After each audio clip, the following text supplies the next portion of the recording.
Genesis chapter 15 verses 7 through 11. God's covenant with Abram.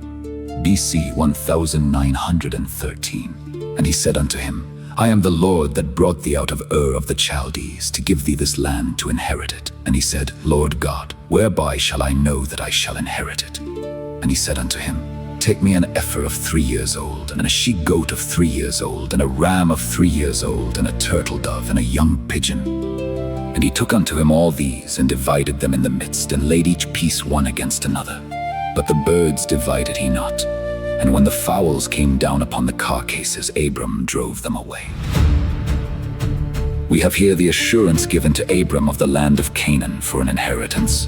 One God declares his purpose concerning it. Observe here, Abram made no complaint in this matter, as he had done for the want of a child. Note, those that are sure of an interest in the promised seed will see no reason to doubt of a title to the promised land. If Christ is ours, heaven is ours. Observe again, when he believed the former promise.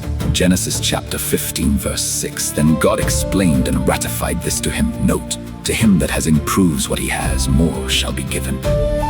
3 things God here reminds Abram of for his encouragement concerning the promise of this good land. First, what God is in himself. I am the Lord Jehovah, and therefore first I may give it to thee, for I am sovereign Lord of all, and have a right to dispose of the whole earth. Second, I can give it to thee, whatever opposition may be made, though by the sons of Anak. God never promises more than he is able to perform, as men often do. Third, I will make good my promise to thee. Jehovah is not a man that he should lie. Second, what he had done for Abram, he had brought him out of Ur of the Chaldees, out of the fire of the Chaldees. So some, that is, either from their idolatries, for the Chaldeans worship the fire, or from their persecutions. The Jewish writers have a tradition that Abram was cast into a fiery furnace for refusing to worship idols, and was miraculously delivered. It is rather a place of that name.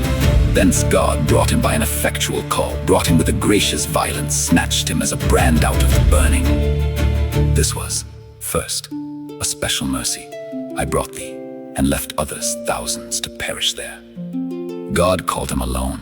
Isaiah chapter 51 verse 2. Second, a spiritual mercy, a mercy to his soul, a deliverance from sin and its fatal consequences.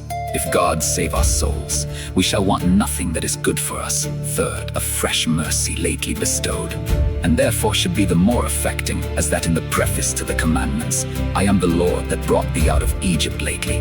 Fourth, a foundation mercy, the beginning of mercy, peculiar mercy to Abram, and therefore a pledge and earnest of further mercy.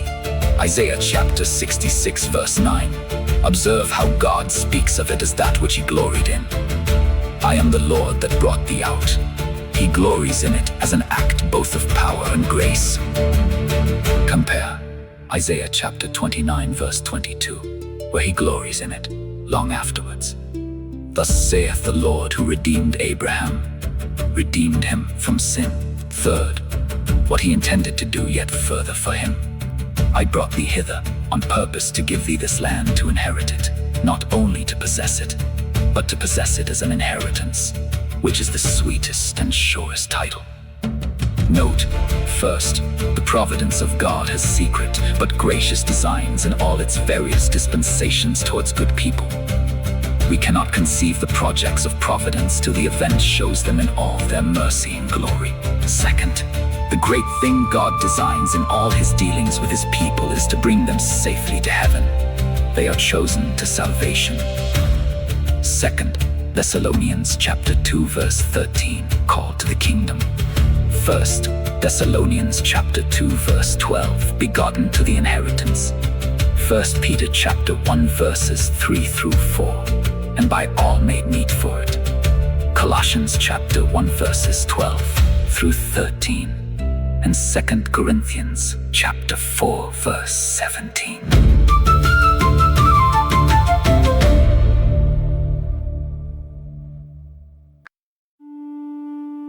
To Abram desires a sign, whereby shall I know that I shall inherit it?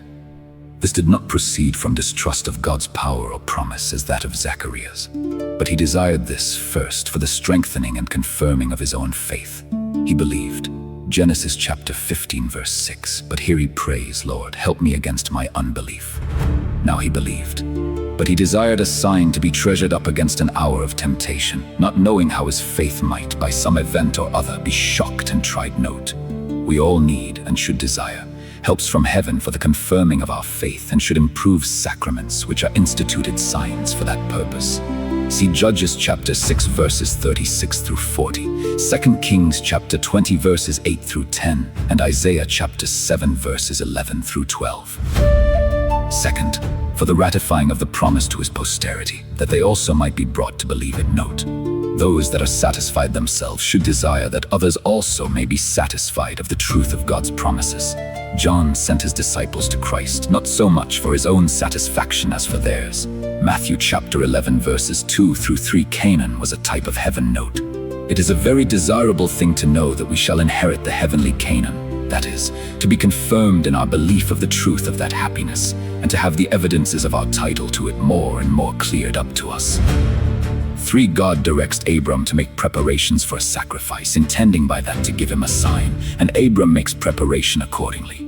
Take me an heifer, and so forth. Perhaps Abram expected some extraordinary sign from heaven, but God gives him a sign upon a sacrifice. Note, those that would receive the assurances of God's favor and would have their faith confirmed must attend instituted ordinances and expect to meet with God in them.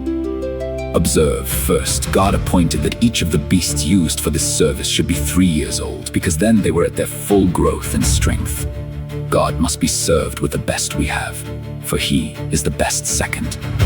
We do not read that God gave Abram particular directions how to manage these beasts and fowls, knowing that he was so well versed in the law and custom of sacrifices that he needed not any particular directions. Or perhaps instructions were given him, which he carefully observed, though they are not recorded. At least it was intimated to him that they must be prepared for the solemnity of ratifying a covenant, and he well knew the manner of preparing them.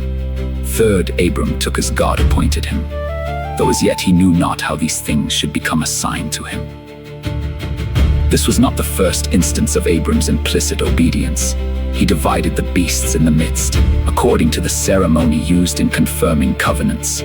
Jeremiah chapter 34 verses 18 through 19, where it is said, "They cut the calf in twain and passed between the parts." Fourth, Abram, having prepared according to God's appointment, now set himself to wait for the sign. God might give him by these, like the prophet upon his watchtower, Habakkuk chapter 2 verse 1. While God's appearing to own his sacrifice was deferred, Abram continued waiting, and his expectations were raised by the delay. When the fowls came down upon the carcasses to prey upon them, as common and neglected things, Abram drove them away, believing that the vision would, at the end, speak and not lie. Note, a very watchful eye must be kept upon our spiritual sacrifices, that nothing be suffered to prey upon them and render them unfit for God's acceptance. When vain thoughts, like these fowls, come down upon our sacrifices, we must drive them away and not suffer them to lodge within us, but attend on God without distraction.